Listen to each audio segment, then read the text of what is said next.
Hey everybody, Mike Vacchi, Princetontrader, checking in with we'll call it a midday update. It's 11:40 in the morning. We talked about a couple things. We talked about compression on the hourly chart this morning. We talked about if it wanted to break higher, the most likely destination on a break up, the most likely destination was going to make this market make some decisions was the weekly pivot. Hello, weekly pivot.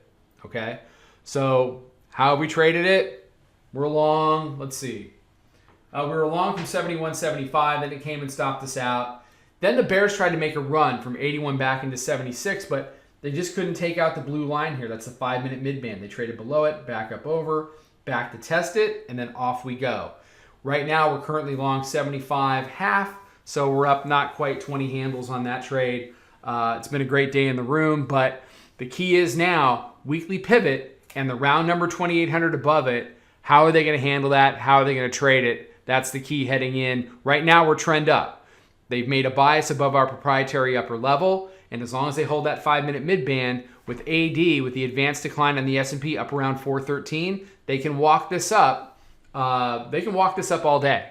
They can walk this up all day long. There might be a couple little attempted shakeout moves, but for the most part, should be headed higher. Let's see how it deals with weekly pivot, and we'll go from there. I'll be back a little later with another video. Take care. Trade 'em well.